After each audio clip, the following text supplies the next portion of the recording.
Capítulo número 2. Por la mañana temprano, después del sábado, Joel acudió al lugar de costumbre, en el mercado, para esperar a su amigo Fineas. Su tío le concedió a disgusto el permiso, cuando le pidió tímidamente su consentimiento para aprender carpintería. El buen Rabí Amós se alegró mucho al enterarse del acuerdo. «Has sido buen estudiante», le dijo amablemente. «Ya sabes más de la ley que muchos ancianos. No te hará ningún mal aprender el oficio de Fineas. Recuerda, hijo mío, que Dios creó el bálsamo antes que la herida. El trabajo, que es tan antiguo como el Edén, nos fue dado para que pudiéramos olvidar las aflicciones de esta vida que pasa como una sombra. Que el Dios de tus padres te dé la paz». Con la repetición de la bendición del anciano, como si fuera un estribillo en su pensamiento, Joel acarició el pichón que sostenía en sus brazos hasta que Fineas acabó de hacer sus compras del día. Luego caminaron juntos en el frescor de la mañana hasta la casita de las higueras. Fineas se admiró del rápido progreso que hacía su aprendiz. A decir verdad, aquellos débiles brazos poco podían levantar, sus finas manos no podían emprender grandes tareas, pero el gran esmero que ponía en cada cosa que hacía resultaba en trabajos muy bien acabados. Si había que pulir un poco alguna madera o alguna pieza accesoria, los diestros dedos de Joel venían como anillo al dedo.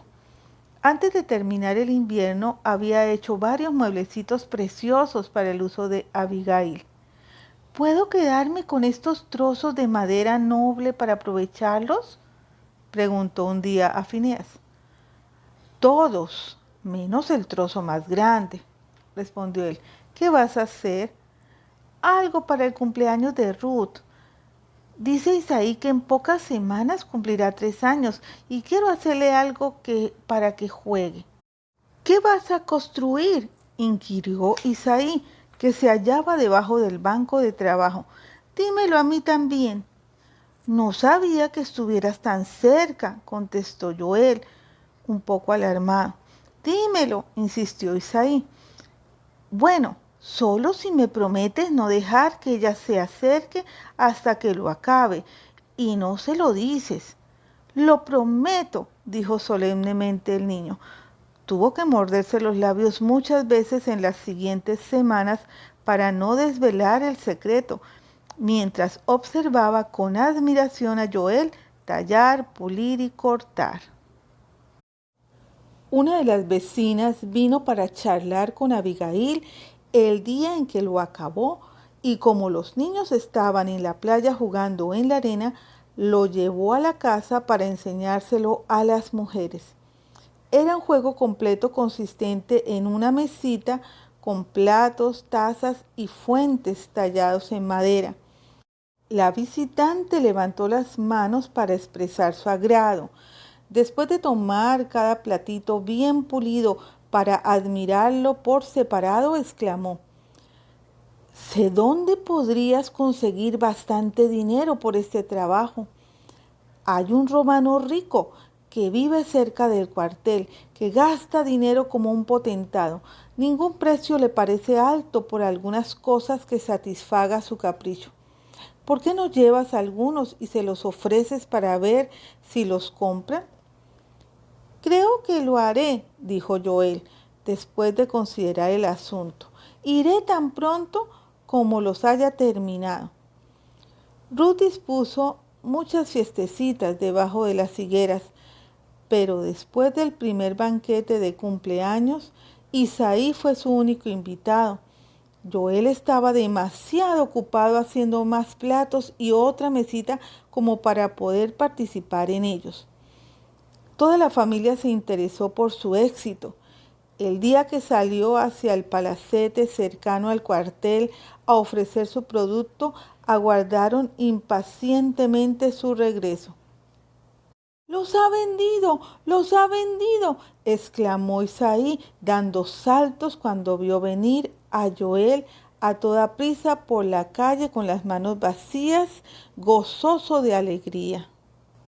«Mira cuánto dinero», dijo abriendo la mano para mostrar una moneda brillante grabada con una imagen del César. «Y me ha encargado otros 2. Pronto tendré una fortuna. A los niños les gustaron mucho los platos, aunque tenían los juguetes más maravillosos. Yo nunca vi nada igual. Tenían unas imágenes que llamaban muñecas, algunas con caras blancas, vestidas como reinas. Ojalá que Ruth tuviera una igual». «La ley lo prohíbe», exclamó Phineas. «¿Has olvidado que está escrito: no te harás imagen ni ninguna semejanza de lo que esté arriba en el cielo, ni abajo en la tierra, ni en las aguas debajo de la tierra?» Ella está contenta con lo que tiene y no necesita ídolos extraños de paganos para jugar.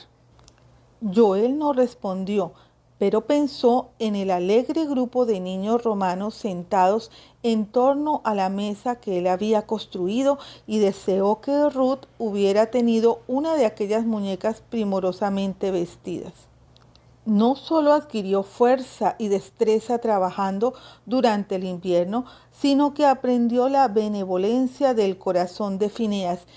Esta se fue impregnando en su naturaleza amargada.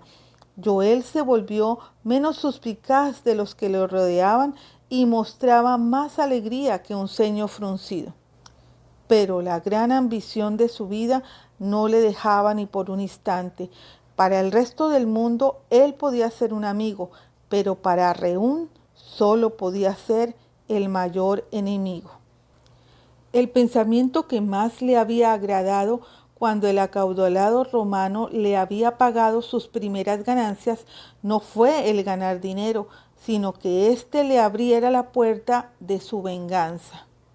Este pensamiento, como una corriente subterránea, ganaba fuerza y profundidad a medida que iban pasando los días. Recapacitando en todo lo que podía hacer a pesar de su cojera, solo podía imaginarse cuánto más lejos habría podido llegar si hubiera sido como los otros niños.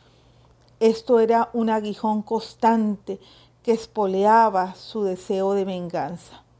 Un día Phineas dejó las herramientas mucho más antes de lo acostumbrado y sin dar ninguna explicación a su extrañado aprendiz se fue a la ciudad. Cuando regresó, saludó con un ademán de cabeza a su mujer que estaba sentada a la puerta hilando y le había mirado inquisitivamente cuando él se aproximaba. «Todo está arreglado», le dijo. Después se volvió hacia Joel y le preguntó: «¿Has montado alguna vez en camello?» «No, Rabí», respondió sorprendido, intentando imaginar el motivo de la pregunta. «Bueno, tengo que hacer un viaje a las colinas de la Alta Galilea. Una caravana de camellos pasará cerca del lugar donde tengo que ir a hacer un negocio de camino hacia Damasco. Busco compañía para viajar protegido. Yo iré a pie, pero he llegado a un acuerdo para que tú viajes montado en camello». «¿Iré yo también?», dijo Joel con voz entrecortada, encantado y aturdido. «Oh, Rabí Phineas, ¿cómo se le ocurrió acordarse de mí?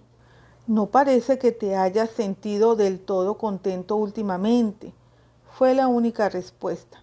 «Pensé que en un cambio te vendría bien. No te dije nada antes porque no había tenido oportunidad de hablar con tu tío hasta esta tarde y no quería desilusionarte en caso de que él no te diera permiso». «¿Y ha dicho que puedo ir?», preguntó el niño con impaciencia. «Sí, la caravana sale por la mañana e iremos con ella». El día se le hizo largo. Joel estaba tan lleno de expectativa acerca de su viaje que apenas se concentraba en lo que estaba haciendo. Phineas estuvo muy ocupado haciendo preparativos para que su pequeña familia estuviera cómoda en su ausencia y volvió a ir a la ciudad. Cuando regresó, parecía extrañamente emocionado. Notando a Abigail que había algo fuera de lugar, le observó atentamente, pero no le preguntó nada. Fineas tomó un trozo de madera que había apartado para un fin especial y empezó a cerrarlo en trozos pequeños. Rabí Fineas, se aventuró a decir Joel respetuosamente, ¿no es esa la madera que usted me encargó guardar cuidadosamente? Fineas se asombró cuando vio lo que había hecho y dejó caer la sierra. Ah, en verdad, dijo sonriendo, estoy fuera de mí por la noticia que me acaban de dar. Acabo de pasarme 10 codos de mi propia casa sin saber hacia dónde me dirigía, completamente enfrascado en mis pensamientos. Abigail, pregunto, ¿te acuerdas de mi amigo de Nazaret, de quien suelo hablar a menudo, el hijo de José el carpintero? La semana pasada fue invitado a una boda en Caná. Sucedió que antes de acabar el banquete se acabó la provisión de vino y el pobre anfitrión no sabía qué hacer. 6 tinajas habían en la sala para suplir suficiente agua a los comensales para lavarse, pero él transformó el agua en vino. No lo puedo creer, respondió secamente Abigail. Pero si me lo ha contado Esdras Ben Jared, él estuvo allí y bebió del vino, insistió Fineas. No pudo hacer eso, repuso Abigail, a no ser que fuera ayudado por el maligno o a menos que fuera profeta. Es un hombre demasiado bueno para pedir ayuda a los poderes de las tinieblas y es imposible creer que un hijo de José sea profeta. Fineas no contestó, pero sus tranquilos pensamientos fueron sacudidos con la misma violencia que desata un terremoto. Joel pensó más en el viaje que en el milagro. Al entusiasmado muchacho le parecía que nunca iba a amanecer el día siguiente. Se despertó muchas veces aquella noche para oír el canto del gallo. Por fin, restregándose los ojos, pudo distinguir las hojas verdes de la parra de los brotes medio abiertos. Por esta señal supo que se acercaba la hora matutina en la que él debía recitar sus primeras oraciones. Se vistió sin hacer ruido para no molestar a la familia aún dormida. Salió de casa a hurtadillas y se fue al pozo que había fuera de la muralla. Allí se lavó y trató de comerse el frugal desayuno que había envuelto la noche anterior. Solo un huevo hervido, un pedazo de pescado y un poco de pan negro. Pero la hora tan temprana y la emoción que sentía le robaron el apetito necesario para desayunar sus escasos alimentos. Poco después todo fue confusión alrededor del pozo. Los ruidosos guías se juntaron para dar de beber a sus camellos y concluir sus preparativos antes de partir. Joel se apartó tímidamente de la gente, temiendo que su amigo Fineas se hubiese quedado dormido, pero a los pocos minutos le vio venir con una vara en una mano y un pequeño bulto oscilando en la otra. Joel vivió un instante de expectación y suspenso cuando le ayudaron a subirse a lomos de un camello echado en tierra. Se agarró con todas sus fuerzas a la silla de montar cuando el enorme animal dio un salto y se levantó. Entonces miró a Fineas desde arriba y sonrió encantado. Qué delicioso era ese movimiento lento y suave. Qué gozo suponía ser transportado sin dolor ni esfuerzo. ¿Quién se daba cuenta de lo mucho que significaba aquello para un muchacho cuyos pasos vacilantes hacía mucho que suponían fastidio y sufrimiento? Balanceándose en el aire fresco, tan por encima de los pasajeros de a pie, le parecía que veía una nueva tierra. Los mirlos volaban a lo largo del camino, asombrados de la comitiva. En lo alto, una alondra aún no había acabado su canto matutino. Los rebaños de ovejas y corderos balaban en los pastos que cubrían las colinas. Ningún paisaje ni sonido escapaba al escudriño del niño. Toda la mañana cabalgó sin pronunciar palabra, sin preocupaciones, sin nubes en el horizonte. A mediodía se detuvieron en un pequeño olivar donde brotaban las frescas aguas de un manantial que manaba entre las rocas. Phineas sacó la comida a escasa distancia de los otros y ambos engulleron sus alimentos con mucho apetito por el viaje matutino. Luego Joel se tumbó para descansar y se quedó dormido tan pronto como los párpados de sus cansados ojos pudieron cerrarse bajo el resplandor del sol de mediodía. Cuando se despertó, casi una hora más tarde, oyó voces en una animada conversación. Inclinado sobre su codo vio a Phineas a poca distancia hablando con un anciano que viajaba sobre uno de los primeros camellos. Deben de estar hablando del milagro, porque el anciano, entusándose su larga barba, porfiaba. Pero los hombres están más acostumbrados a sorprenderse ante un eclipse de sol que ante su salida diaria. Mira, amigo, y señaló una parra silvestre enrollada en un árbol que por allí había. ¿Ves esos racimos de uvas todavía incipientes? Es un milagro constante. Día tras día, el agua del rocío y de la lluvia es transformada en el mosto de la uva. La tierra y el sol se convierten en zumos fragantes y sin embargo no nos maravillamos. No, asintió Phineas, porque todo lo hace la mano de Dios. ¿Por qué no puede ser cierto también, dijo el anciano, lo del milagro de las bodas de Caná? Phineas intervino agresivamente. ¿Qué? Exclamó. ¿Crees posible que este amigo sea el enviado de Dios? Este es el tiempo aceptable para la venida del Mesías de Israel, respondió solemnemente el anciano. ¿No debe acaso anunciar su presencia con milagros, señales y maravillas? Joel se volvió a tumbar para pensar en lo que acababa de oír. Como cualquier israelita del mundo, él sabía que a su pueblo le había sido prometido un libertador. Una y otra vez había leído las profecías que anunciaban la venida de un rey a través del linaje real de David. Una y otra vez se había imaginado las grandes batallas a dirimir entre esta raza oprimida y las altivas huestes del César. En algún momento, en algún lugar, un dominio universal les esperaba.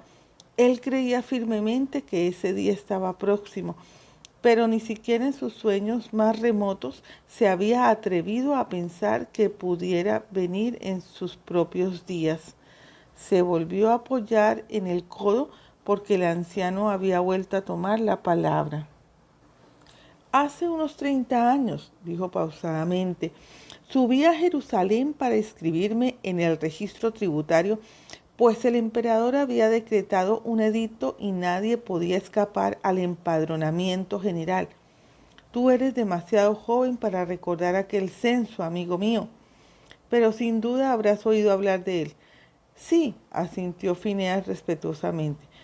Yo me encargaba justo enfrente de la puerta de Jope, regateando con un vendedor por una jaula de pinzones que quería regalar a mi hija cuando alguien nos interrumpió.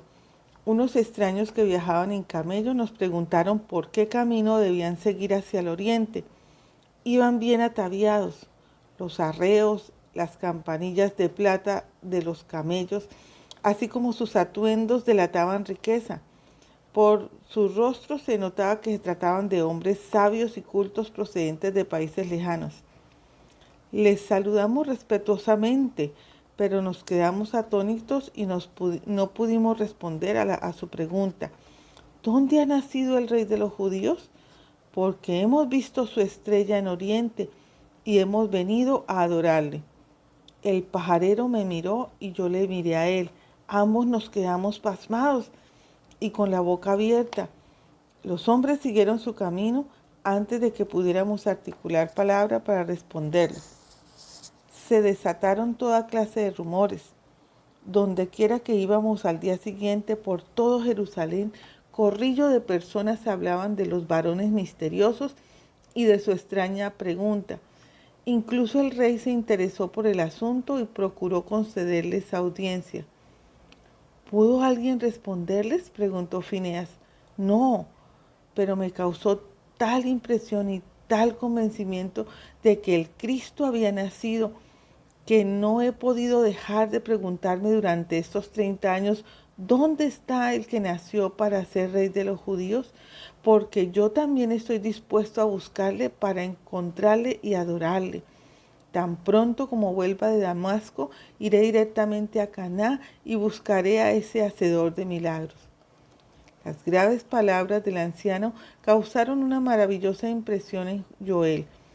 Toda la tarde, mientras ascendían por las colinas, fue apoderándose de él ese pensamiento. Aún podía vivir, aunque fuera cojo e inválido, para ver la gloriosa alborotada de la liberación de Israel, en la que un hijo de David una vez más se sentará sobre el trono. Cabalgaba humilde, peregrino, sé feliz soñando de día. El tiempo está cercano, pero días fatigosos, días de angustia y desesperanza se imponen entre ti y el mañana. El rey está cerca de ser coronado, pero con corona de espinas. Cabalga humilde peregrino, sé feliz mientras puedas. Fin del capítulo 2 del libro Joel, el niño de Galilea.